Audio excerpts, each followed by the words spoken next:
হিন্দ বন্ধুরা, আমার রান্নাঘরে তোমাদের সবাইকে স্বাগত জানাই। আমি এখন করব আর মাছের রসা। তো আর মাছের রসা করার জন্য আমার যা যা লাগবে, এখানে লেগেছে পেঁয়াজ কুচি, টমেটো এরকমভাবে কেটে নিয়েছি, এরকমভাবে টমেটো, আলুটা এরকমভাবে আলু কেটে নিয়েছি ডুমা ডুমা করে।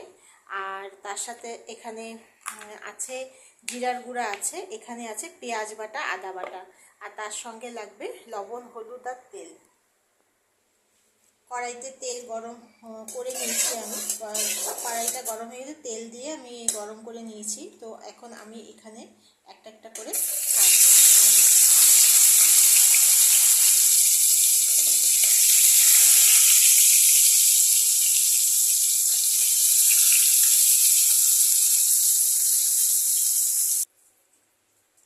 মাছ ভাজা আমার হয়ে গেছে, এখন আমি এখানে পেঁয়াজ কুচি দিয়ে দেবো।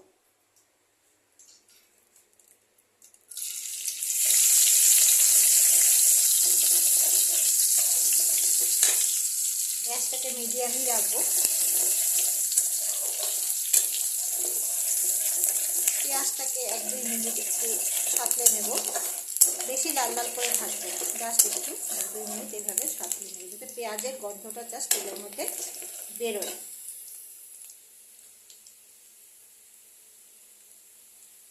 এরপরে এখানে আমি দিয়ে দেব টমেটো কুচি।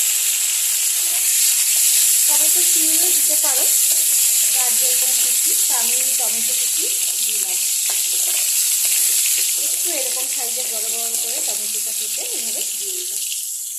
এটাকে একটু নাড়িয়ে আমি আলুগুলো ছেড়ে দেবো। আলুগুলোকে আমি আগে ভাজা করিনি, আলুগুলোকে ভাজা করে রাখলে মশলাটা একটু ঢোকে না আলুর মধ্যে। তো আলুটাকে একটু ভাজা করে মশলাটাকে একসাথে কষাবো। তারপরে আমি এখানে দিয়ে দেবো পেঁয়াজ বাটা আর আদা বাটা। এখানে পেঁয়াজ আর আদা একসাথে মিক্সিতে আমি বেটে নিচ্ছি।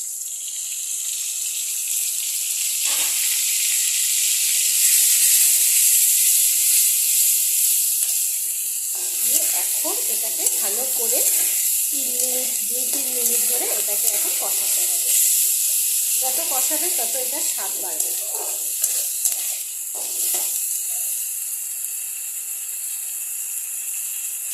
দিয়ে দিলাম পরিমাণ মতো লবণ। 3 মিনিট আমার কষানো হয়ে গেছে। এখন এটার মধ্যে দিয়ে দেবো অল্প করে হলুদ, আর তার সাথে দিয়ে দেবো অল্প করে লঙ্কার গুঁড়া। কেউ বেশি ঝাল খেতে চাইলে ঝাল দিতে পারো, আমি একদমই অল্প দিলাম লঙ্কার গুঁড়াটা।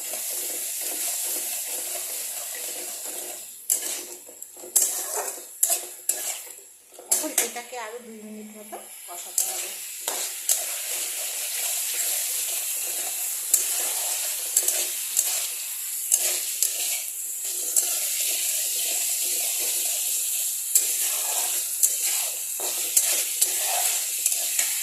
এই কষানোর মধ্যে দিয়ে দেবো এখানে অল্প করে জিরার গুঁড়া।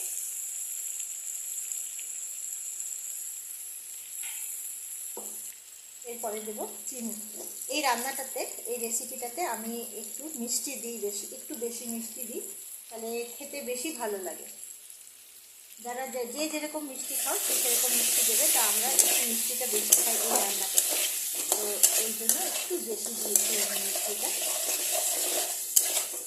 দিয়ে। এখন আরও কিছুক্ষণ এটাকে কষাতে হবে।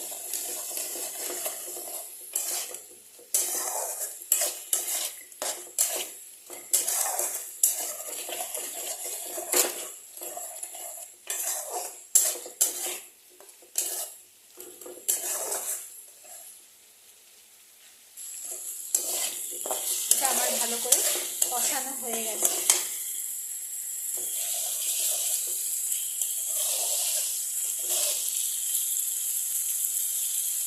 মশলা থেকে তেল ছাড়তে শুরু করে দিয়েছে, মশলা থেকে তেল ছাড়তে শুরু করে দিয়েছে।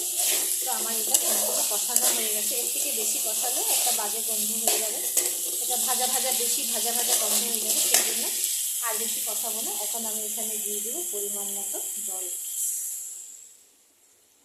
জিনিসটা একটু মাখা মাখা, একটু ঝোল হবে, সেই বুঝে জলটা দেবো,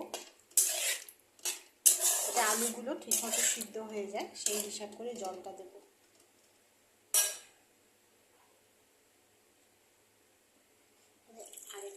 জল দিয়ে দেবো।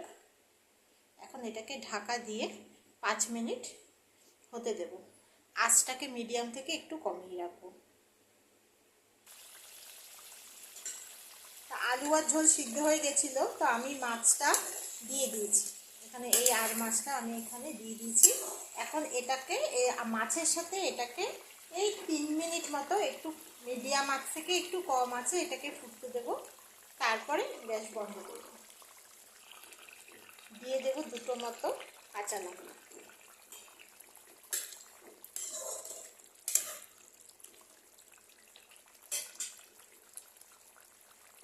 ঠিক 3 মিনিট মতো এটাকে ফুটবে, তারপরে এসে গ্যাস বন্ধ করব। 3 মিনিট হয়ে গেছে। এখন এটাকে ঢাকনিটা সরিয়ে দেখবো। এটা আমার ঝোলও ঠিক এরকমই ঝোল থাকবে, এর থেকে বেশি ঝোলও হবে না বা এর থেকে ঘন ঝোলও আমি করব না। তো এই ঝোলটা থাকবে, এরকম ঝোল সহই আমি গ্যাসটাকে এখন বন্ধ করে দেবো। আমার এই রেসিপিটা তোমাদের যদি ভালো লেগে থাকে তাহলে লাইক, শেয়ার আর সাবস্ক্রাইব করে দিও, আর কমেন্টে জানিও কেমন লাগলো। তোমরা সবাই ভালো থেকো। আজকের জন্য টাটা।